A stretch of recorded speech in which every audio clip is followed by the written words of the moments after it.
随着今年第21号台风康瑞逐渐的减弱远离，气象署在稍早2点半已经解除了海上台风警报。目前康瑞台风的位置呢是在马祖的东北方，已经远离我们来到300公里的海面上。而目前它也是持续的减弱，近中心的最大风速减弱到18公尺每秒。未来呢，它还是会持续的往东北方转北北东的方向移动，所以会更加的远离我们，而且预计在今天的晚间到明天清晨左右就会减弱为热带性低气压。我们来回顾一下康瑞台风为我们所带来的影响。这个台风它在10月25日的时候即已形成，而后续呢持续的往北北东转北北西转西北的方向移动，接近到台湾附近。随着它的逐渐接近，气象署在10月29日的傍晚发布了海上台风警报，而在10月30日的清晨也进一步发布了陆上台风警报。由于台风接近到台湾附近的过程中，海气的条件都相当支持台风发展，所以台风有持续增强的趋势。康瑞台风在10月30号的早上8点发展为强烈台风，而随后呢，随着它持续的接近到台湾附近，它在10月31号的时候，以强烈台风的强度，近中心最大风速每秒51公尺的这样的程度，登陆到台东成功这一带。它在10月31号的下午1点40分登陆之后呢，随后的5个小时，即到我们的云林的这个麦寮附近出海。那在10月31号的6点40分出海之后呢，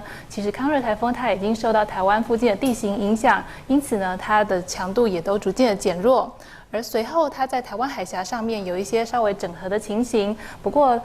这样子的情形呢，其实还是没有明显的增强。它随后呢，即往北北东的方向移动。也就是在现在的时候是逐渐的远离我们。那我们也可以看到，在台风接近我们的过程中，30、31号已经为东半部带来显著的雨势，尤其是在它登陆的这个前后呢，为花莲以及台东的这一带带来了明显的风以及雨。那花莲以及宜兰这一带的降雨的累积是比较持续性的、比较久的。那至于呢，台湾附近呢，其实在30到31号也是受到北边的高压梯度以及台风接近的影响。有一些比较偏强的东北风的影响，那所以说呢，不管是在台风近中心附近的强风，或是豪雨，或者是在后续呢台风接近台湾附近之后造成的比较明显的这个东北风的情形呢，都为各地带来了明显的风和雨。我们可以看到，在兰屿绿岛带的强风呢，有观测到17级以上的强阵风，而在接近台风登陆的台东以及花莲的这一带，花莲的风冰也有17级以上。那至于在台东的长滨、成功还有东极岛是有14到16级的强阵风，而在我们全台各地呢，大致上都有相当显著的风势。在基隆、澎嘉屿、还有新北、新屋、苗栗的后龙、花莲、台北，还有宜兰、台东以及澎湖，这样子的阵风呢有来到11到13级，而全台普遍呢在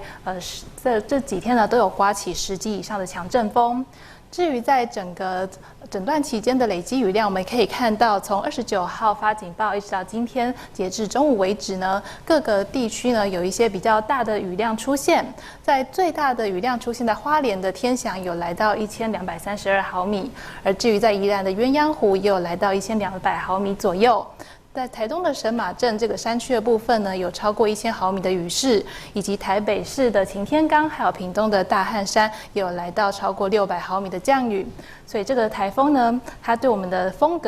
跟雨的影响都相当的显著，而它也是自我们1958年有记录以来，首次呢以10月下旬，一直到我们年底的这个时间点登陆，是一个最晚以强台登陆的这个台风。那接下来我们来看到未来整体天气上面的变化情形。未来的整体天气上面的变化，我们一周大致上还是有2波的东北季风，大致上面都是以迎风面的降雨为主的天气形态。所以我们也可以看到，今天随着康瑞台风逐渐的往北远离之后，台湾附近的风场从比较偏南风转为西北风，而后续到了周六、周日左右，先有一小股的高压梯度下来，所以台湾附近呢稍微转成一个比较偏东北风的情形。而至于在周一之后呢，有一波比较明显的高压梯度下来，所以说从周一一直到周三这段期间是受到下一波东北季风影响比较明显的时期。那未来的天气呢，大致上面可以看到，我们在第一波的东北季风这个周末影响我们的时候，整个桃园以北以及东半部有一些间歇的降雨，而在明天的清晨，新竹苗栗受到西北风的影响，也有一些短暂的降雨出现，不过雨势都不会太大。而至于到了第二波的东北季风影响，主要是在周一一直到周四的这段期间。这段期间呢，在台湾附近的东北风比较增强，而且在桃园以北以及东半部这边的降雨比较增多一些些。那在北部这边也有一些零星的降雨。至于中南部，主要是以午后雷的阵雨的天气上面为主。那这波东北季风预计在周五左右就会逐渐的减弱。那因此呢，我们最后还是提醒大家，这个台风虽然逐渐远离我们，但是沿海的风势呢，还是会有一些较强的阵风。那所以说呢，在海面上面也还是要留意较大的浪。那在连日降雨的影响之下呢，我们在山区以及一些脆弱的路段，可能还是会出现一些坍方以及落石的情形。所以请大家行车用路要多加的注意，小心路况。那非必要的话，也尽量避免前往山区或是溪河活动。以上是有关这个台风的最后一次记者会。